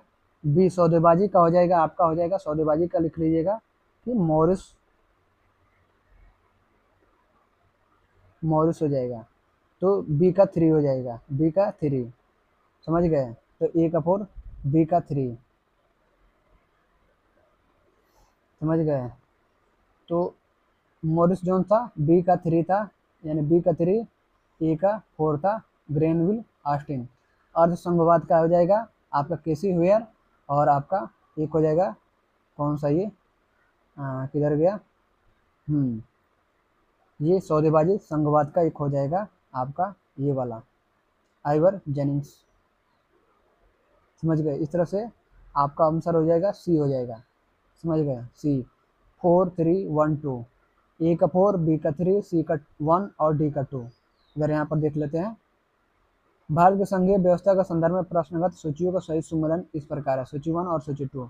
सहकारी संघवाद जो ग्रेनविल ऑस्टिन यानी कोऑपरेटिव फेडरलिज्म यानी ग्रेनविले ऑस्टिन। सौदेबाजी संघवाद Morris Jones, bargaining federal federalism. अर्ध संघवाद जो है क्वासी फेडरलिज्म जो है केसी हुयर के द्वारा। केंद्रीकरण के प्रवृत्ति वाला संघवाद जो है आपका आइवर जेनिंग्स के द्वारा, समझ गए। तो चलिए हम लोग आगे देखते हैं। नेक्स्ट 65 नंबर, भारतीय संविधान के विषय में निम्नलिखित कथन निम्न में से किसका है। भारतीय संविधान अधिक कठोर अथवा अधिक लचीले के मध्य एक अच्छा संतुलन स्थापित करता है। तो right answer D KC Wheare के द्वारा किया गया था। तो कथन किसका है, तो केसी हुयर का है। भारतीय संविधान के संशोधन प्रक्रिया के संबंध में भारतीय संविधान के लिए उपयुक्त कथन जो है केसी हुयर का है। चलिए नेक्स्ट सवाल देखते हैं 66 नंबर, निम्नांकित में से किस एक का कथन है कि संविधान को संघात्मकता के तंग ढांचे में नहीं ढाला गया है। तो सी बी आर अम्बेडकर ने यह स्वीकार किया था कि संविधान को संघात्मकता के तंग ढांचे में नहीं ढाला गया, तथा यह परिस्थितियों की आवश्यकताओं के अनुसार एकीकृत और संघात्मक दोनों रूपों में कार्य कर सकता है। चलिए अगला देखते हैं सवाल 67 नंबर, मिथकों और कहावतों के रूप में प्रशासन के सिद्धांतों को किसने अस्वीकार किया है। Right answer A Howard Simon ने मिथकों और कहावतों के रूप में प्रशासन के सिद्धांतों को असंगत और अस्पष्ट मानते हुए अस्वीकार किया है, जबकि ड्वाइट वाल्डो, फ्रैंक मेरिनी और LF W रिक्स ने मिथकों और कहावतों के रूप में प्रशासन के सिद्धांत को स्वीकार किया है। 68 नंबर, विधि और स्वाधीनता के बीच सबसे उपयुक्त संबंध को निम्नलिखित में से कौन प्रतिबिंबित करता है। राइट आंसर बी, यह विधि नहीं है तो स्वाधीनता भी नहीं है। IAS प्री 2018 में सवाल पूछा गया है, कौन प्रतिबिंबित करता है विधि और स्वाधीनता के बीच। तो राइट आंसर बी सही है, बाकी सब गलत है। यदि विधि नहीं है तो स्वाधीनता भी नहीं है। यह कथन विधि द्वारा स्वाधीनता के मध्य सबसे उपयुक्त संबंध को दर्शाता है। स्वाधीनता का तात्पर्य विधि के पूर्ण अनुपस्थिति कदापि नहीं है। विधि शास्त्री जॉन लॉक के अनुसार स्वतंत्रता के अस्तित्व के लिए विधि का अस्तित्व जरूरी है। कानून ही स्वतंत्रता की रक्षा करता है। वे कहते हैं जहाँ कोई कानून नहीं है वहाँ कोई स्वतंत्रता नहीं है। 69 नंबर, निम्नांकित में से कौन विकास पर शासन का अवधारणा से संबंधित है। तो ए फ्रेड W रिक्स, विकास प्रशासन के अवधारणाओं से फ्रेड W रिक्स संबंधित है। अपनी प्रसिद्ध पुस्तक एडमिनिस्ट्रेशन डेवलपमेंट इंक्लूसिव कॉन्सेप्ट में उन्होंने लिखा है कि विकास प्रशासन उन कार्यक्रमों और परियोजनाओं को पूरा करने के संगठित प्रयासों से संबंधित है जो विकास में संलग्न व्यक्ति द्वारा प्रवर्तित किए जाते हैं। 70 नंबर, निम्नांकित में से कौन सा एक चिंतक लोक प्रशासन तथा निजी प्रशासन में समानताओं का समर्थक है। Right answer D Henry Fayol.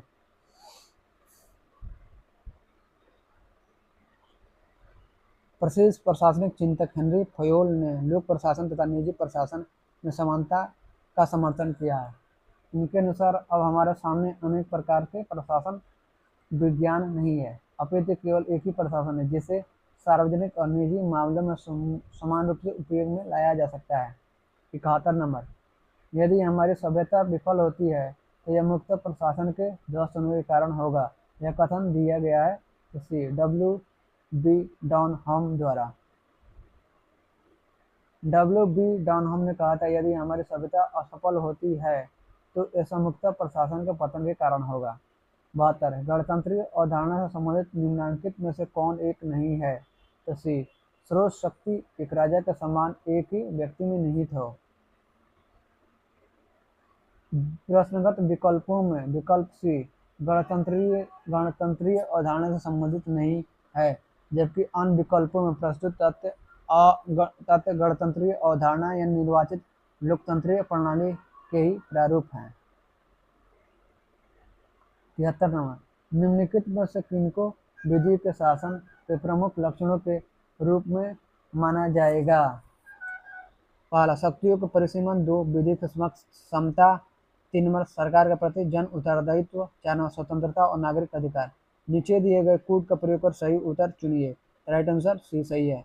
1, 2 और 4 सही है, 3 नंबर गलत है।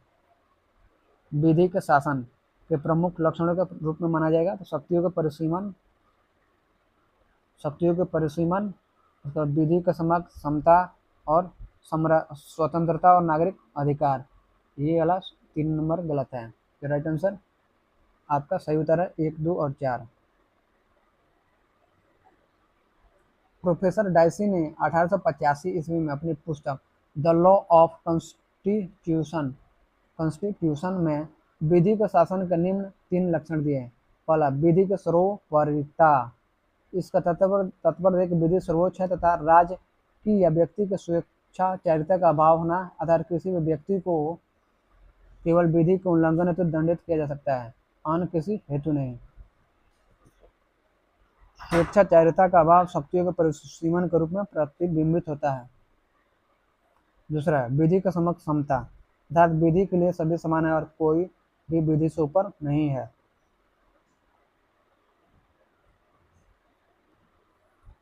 3 नंबर देखिए, विधिक भावना की प्रबलता, प्रीडोमिनेंस ऑफ लीगल स्पिरिट। इसका तात्पर्य है कि संविधान के समान सिद्धांत व्यक्तियों के अधिकार स्वतंत्रताओं का निर्धारण करने वाले न्यायिक विनिश्चयों का परिणाम है। सरकार के प्रति जन उत्तरदायित्व विधि के शासन का लक्षण है, अतः स्पष्ट विकल्प सी सही उत्तर है। 74 नंबर, निम्नलिखित में कौन सा एक कथन किसी देश के संविधान के प्रमुख प्रयोजन को सर्वोत्तम रूप से प्रतिबिंबित करता है? तो सी, ये सरकार के शक्तियों को परिभाषित और सीमाबद्ध करता है। किसी देश के संविधान का मुख्य उद्देश्य सरकार की प्रकृति और स्वरूप की एक रूपरेखा तैयार करना। संविधान देश में सरकार के आधारभूत सिद्धांतों, संरचना एवं प्रकारों की स्थापना के साथ व्यक्तियों के अधिकारों एवं स्वतंत्रताओं को परिभाषित करता है। चूँकि संविधान में किसी देश के बुनियादी मौलिक कानून निहित होते हैं, अतः यह सरकार के विभिन्न अंगों यथा विधायिका, कार्यपालिका एवं न्यायपालिका का उत्तरदायित्व भी निर्धारित करता है। विधायिका संविधान में दिए गए निर्देशों एवं सेवाओं को ध्यान में रखते हुए कानून का निर्माण करती है। इस प्रकार यह स्पष्ट हो जाता है कि किसी देश के संविधान का मुख्य प्रयोजन सरकार की शक्तियों को परिभाषित एवं सीमाबद्ध करना है। 75 नंबर सवाल देखिए, निम्नलिखित कथनों पर विचार कीजिए। संवैधानिक सरकार वह है, पहला, जो राज्य की सत्ता के हित में व्यक्ति को स्वतंत्रता पर प्रभावकारी प्रतिबंध लगाती है। दूसरा, जो व्यक्ति की स्वतंत्रता के हित में राज्य की सत्ता पर प्रभावकारी प्रतिबंध लगाती है। उपयुक्त कथनों में से कौन सा सही है? तो बी, केवल 2 सही है, केवल 2, पहला गलत है। संवैधानिक सरकार में सरकार की शक्ति का स्रोत संविधान होता है। संवैधानिक सरकार व्यक्ति के स्वतंत्रता के हित में राज्य की सत्ता पर प्रभावकारी प्रतिबंध लगाती है। वस्तुतः राज्य की निरंकुश सत्ता से व्यक्तिगत स्वतंत्रता के हितों को सुरक्षित रखने के उद्देश्य से ब्रिटेन और अमेरिका में संविधानवाद का उदय हुआ। एक संवैधानिक सरकार में नागरिकों की स्वतंत्रताओं के संरक्षण हेतु संस्थागत क्रियाविधि भी विद्यमान रहती है।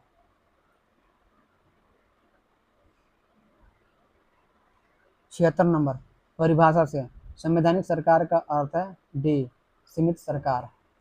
परिभाषा संवैधानिक सरकार का अर्थ है संघीय सरकार। इसका तात्पर्य है कि सरकार एवं इसके तीनों अंग विधायिका, कार्यपालिका तथा न्यायपालिका का स्रोत संविधान है तथा ये संविधान में निहित उपबंधों के अधीन कार्य करते हैं।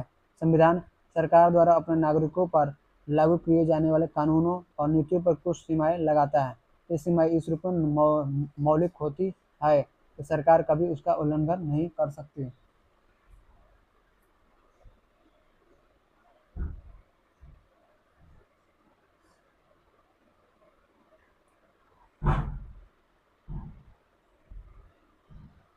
तो 77 नंबर, संवैधानिक सरकार का आशय क्या है? संवैधानिक सरकार का आशय क्या है? तो डी, कोई सरकार जो संविधान की सीमाओं से परिबद्ध हो। IAS प्री 2021 में सवाल पूछा गया है।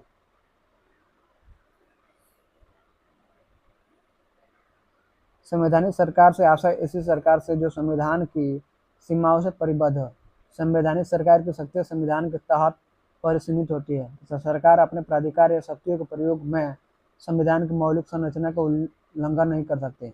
संवैधानिक सरकार की व्यवस्था में सरकार यथा भारत में केंद्र एवं राज्य सरकारों के प्राधिकार का स्रोत संविधान होता है। 78 नंबर, राज्य व्यवस्था के संदर्भ में निम्नलिखित में से किस एक को आप स्वतंत्रता के सर्वाधिक उपयुक्त व्याख्या के रूप में स्वीकार करेंगे? तो डी, स्वयं को पूर्णतः विकसित करने का अवसर।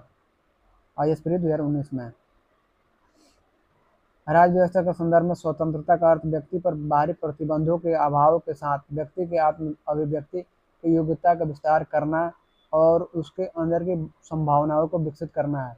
राजनीतिक शासकों के तानाशाही के विरुद्ध संरक्षण, नियंत्रण का अभाव एवं इच्छानुसार कुछ भी करने का अवसर स्वतंत्रता के पहलू है, परंतु ये पूर्णतः एवं उपर्युक्त अर्थ में स्वतंत्रता की व्याख्या नहीं करते हैं।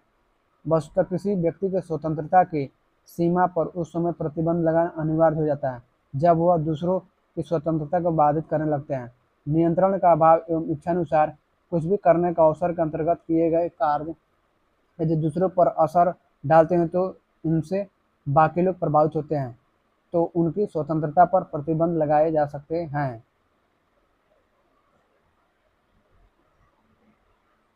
वही स्वयं को पूर्णतः विकसित करने का अवसर स्वतंत्रता की स्थिति है।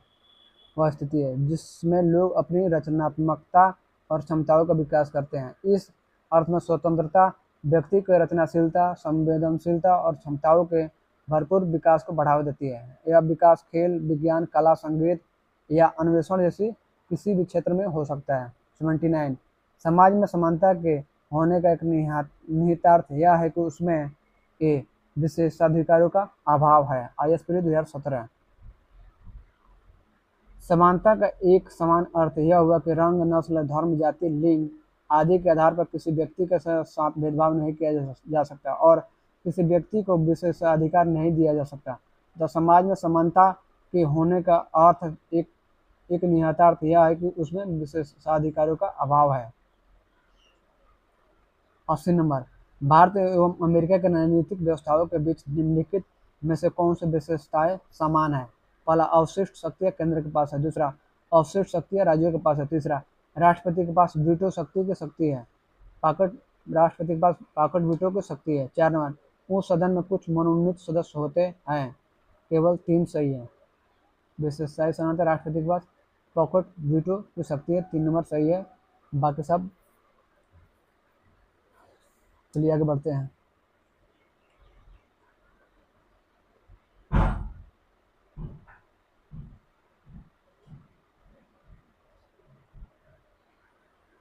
किसी विधेयक पर कोई भी कार्यवाही सकारात्मक या नकारात्मक न करने की राष्ट्रपति की शक्ति पॉकेट वीटो के रूप में जानी जाती है।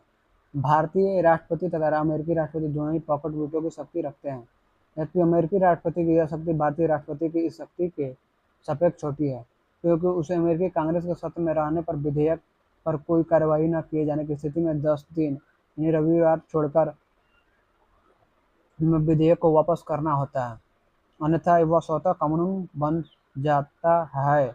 इस अवधि में यदि कांग्रेस स्थगित हो और विधेयक लौटाना संभव न हो तब राष्ट्रपति के हस्ताक्षर न करने पर वह विधेयक पॉकेट वीटो के रूप में निरस्त हो जाता है। जबकि भारतीय संविधान में राष्ट्रपति हेतु ऐसी किसी समयावधि का उल्लेख नहीं है। प्रश्नगत विकल्पों में भारत तथा अमेरिका की राजनीतिक व्यवस्थाओं में के बीच पॉकेट वीटो की शक्ति विशेषता ही समान है। भारत में अवशिष्ट शक्ति केंद्र के पास है तथा अमेरिका में राज्यों के पास है। अमेरिका के उच्च सदन में सभी स्थायी सीनेटर प्रत्यक्षता निर्वाचित होते हैं, जबकि भारत में उच्च सदन यानी राज्यसभा में राष्ट्रपति द्वारा 12 सदस्य मनोनीत किए जाते हैं। अतः विकल्प ए अभिष्ट उत्तर है। 81 नंबर, दूसरे प्रशासनिक आयोग के कौन से प्रतिवेदन ने भारत में सुशासन की बाधाओं की पहचान की है? ए नंबर, शासन में नैतिकता। बी, नागरिक केंद्रित प्रशासन यानी शासन तथा शासन का केंद्र बिंदु। 81 नंबर देखिए। सी नंबर, इस शासन को बढ़ावा। डी, स्थानीय शासन। तो राइट आंसर जो है आपका बी नंबर सही है। भारत में सुशासन की बाधाओं की पहचान की है दूसरे प्रशासन आयोग के कौन से प्रतिवेदन ने? तो राइट आंसर बी सही है।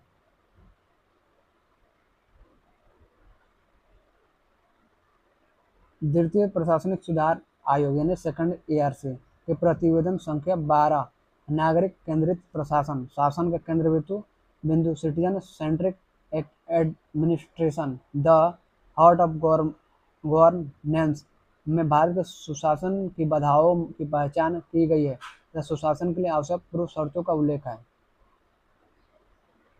82, भारतीय संघवाद में विविधताओं में एकता को प्रोन्नत करने हेतु निम्नलिखित में से किन संस्थाओं को आवश्यक माना गया है? राइट आंसर डी, उपरोक्त सभी।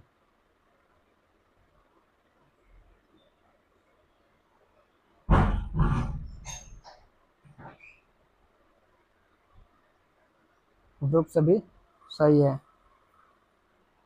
अंतर्राज्य परिषद एवं राष्ट्रीय विकास परिषद। बी, वित्त आयोग एवं क्षेत्रीय परिषद। सी, एकल न्यायिक व्यवस्था एवं अखिल भारतीय सेवाएं। राइट आंसर डी सही है, यानी सभी सही है।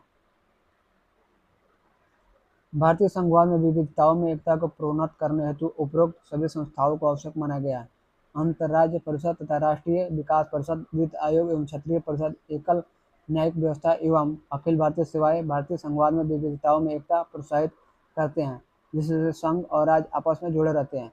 भारतीय संविधान के अनुच्छेद 263 में अंतर्राज्य परिषद का उल्लेख है।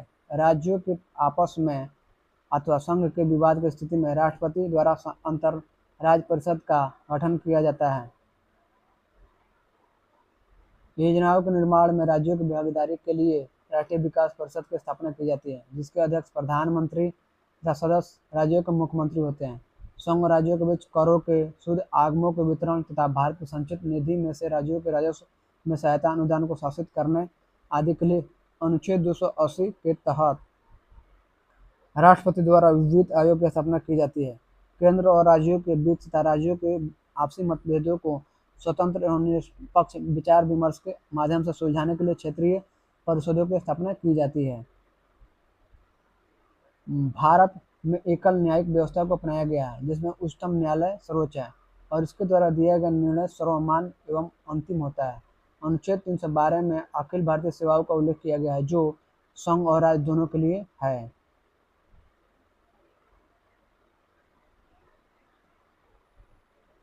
तिरासी नंबर, निम्नलिखित में से एक से किस दशक में भारत की संसदात्मक व्यवस्था केंद्रीयता से संघवाद की ओर खिसकी? निम्नलिखित में किस दशक में भारत की संसदात्मक व्यवस्था केंद्रीयता से संघवाद की ओर खिसकी? तो राइट आंसर ए, 1960 के दशक में।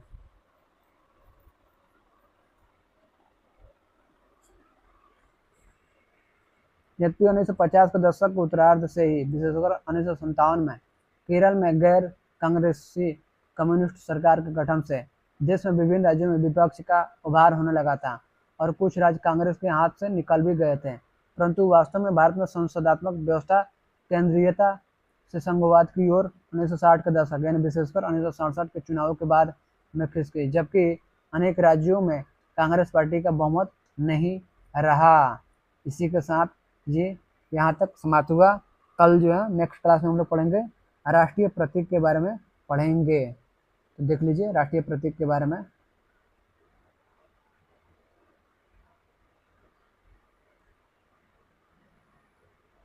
उसके बाद राज्य एवं उसके संघ राज्य क्षेत्र के बारे में पढ़ेंगे। चलिए आज के लिए इतना ही। अपना ख्याल रखिए, अपने माता पिता परिवार अपने समाज का ख्याल रखिए। अपने माता पिता परिवार समाज अपने देश से प्यार कीजिए और लाइफ में आगे बढ़िए, मेहनत कीजिए, सफल होइए, अपने सपने को पूरा कीजिए। चैनल को लाइक सब्सक्राइब कमेंट जरूर कीजिए, इससे हमको मतलब एक खुशी मिलती है और इसे आगे पढ़ाने की इच्छा भी प्रबल होती है। तो चलिए इसी के साथ जय हिंद, जय भारत, भारत माता की जय। और मैं आपको फ्री में पढ़ाऊँगा, हमेशा फ्री में पढ़ाऊँगा, यूट्यूब पर फ्री में हमेशा क्रमबद्ध तरीके से। अभी तो उतने संसाधन मेरे पास नहीं है, ना माइक जो है उतना अच्छा है और ना ही मेरे पास जो है मोबाइल उस तरह का है और ना ही मेरे पास डिजिटल बोर्ड है। तो अभी तो मेरे पास ये सब नहीं है, फिर भी मैं आपको पढ़ा रहा हूँ। आगे चलकर ये जब संसाधन होंगे तो मैं आपको बहुत ही बेहतरीन ढंग से पढ़ाऊँगा, जैसा कि कोर्स खरीदने के बाद लोग पढ़ाते हैं 1000 में, 999 में, 2000 में, 10,000 में, 20,000 में जो कोर्स खरीद कर पढ़ाते हैं, वैसा मैं आपको क्रमबद्ध तरीके से फ्री में पढ़ाऊँगा। चलिए जय हिंद, जय भारत, भारत माता की जय। ये आपका चैनल है और आप लोग यहाँ पर हमेशा फ्री में पढ़ेंगे। जय हिंद, जय भारत।